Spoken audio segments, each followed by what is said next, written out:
Uste dute enteratuko zinetela, orain dela astebete, Adolfo Suárez hil zela. Eta horrelako egoeretan, ohikoa izaten den bezala, hitz polit asko, lore asko, izan dira nagusi hedabideetan eta arlo politikoan, agintari politiko gehienen ahotan. Baina ez dadin inoren gaina, lore hoiek eta hitz polit hoiek kasu gehienetan helburu bakar bat izan dute. Transizio delakoa idealizatzea, hain zuzen bertatik ateratako estatu eredua goraipatzeko. Garai hartako ikono gisa Suárez goraipatzen dutenek, frankismotik demokraziarako bide eredugarritzat hartzen dute transizioa. Euskal Herriarentzat ordea, Espainiar botere faktikoen neurrira egindako erreforma izan zen. Momentu honetan ez dakit inork uka dezakeen frankismotik eratorritako erreforma horretatik sortu zen eredu politiko instituzional hori krisian dagoenik. Krisian dago. Eta hitz polit hoiek eta laudorio hoiek ez dute lortu eskutatzea krisi horren sakontasuna. Asko goratuko duzue Café para Todos delako hori, ze kontatuko dizuet nik. Café para Todos ospetsua.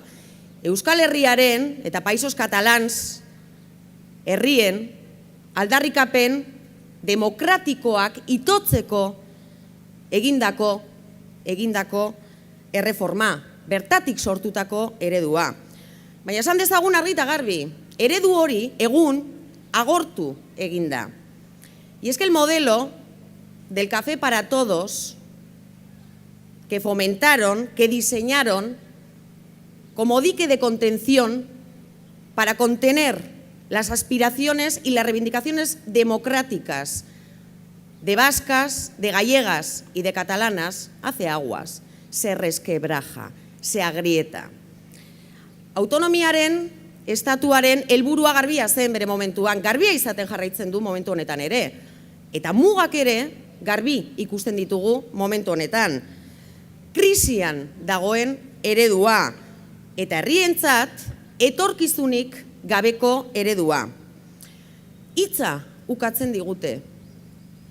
Legearen eta konstituzioaren aitzakiapean hitza ukatzen digute. Baina fera, hemen ez dira legeak, ez dira arauak, ez dira konstituzioak. Zertaz ari gara beraz? Hemen, ari gara kultura demokratikoaz. Baina zer da hori? Hain zuzen, Espainiar agintariek eta Espainiar botere faktikoek ezagutzen ez duten horretaz. Zer erantzun ematen diete aspirazio eta aldarrikapen demokratikoei? Erantzun demokratikorik? Ez.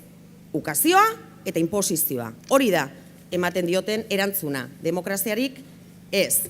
Eta horren adibide da, oso garbi ikusi dugu egunotan, Espainiako Auzitegi Konstituzionalak Kataluniako parlamentuari emandako erantzunean. Horixe bera, transizioaren espiritua, betiko errezeta, herriei hitza ukatzea. La respuesta dada por el Tribunal Constitucional al Parlamento de Cataluña ha sido la de siempre, la de negar la palabra a los pueblos. Ese es el verdadero espíritu de la transición. Esa es la vieja receta con la que ya podríamos decir que ya no liga la salsa. Y a estas alturas, el Tribunal Constitucional, el Partido Popular, el Gobierno español, podrá decir lo que quiera, pero aquí hay una realidad, y es que los pueblos deciden. Nosotras somos los que vamos a decidir nuestro futuro. Porque ya es hora de que tomemos nuestra vía. En la transición podríamos decir que nos impusieron una rotonda en la que nos han tenido dando vueltas, una rotonda de la negación, y ya es hora de que abandonemos esa rotonda, que la abandonemos en este caso además por la izquierda, y que adoptemos la vía, que cojamos la vía de la soberanía, que cojamos la vía del derecho a decidir y que cojamos la vía de la democracia. Zegune honetara helduta, konstituzionalak, gobernuak, alderdi popularrak esan dezatela nahi dutena. Geuk, esaten duguna da, herriek erabakitzen dutela. Herriok erabakiko dugula, guk geuk erabakiko dugula gure etorkizuna. Badugu ordua, beraz, geure bideari ekiteko, transizioan ezarri ziguten errotonda hori, ukazioaren errotonda hori abandonatzeko, hortik ateratzeko, ezkerretik ateratzeko gainetik, eta subirautzaren bidea, burujabetzaren bidea, demokraziaren bidea, eta erabakitzeko eskubidearen bidea hartzeko. Horretan gaude eta horretan ariko gara. Mila esker.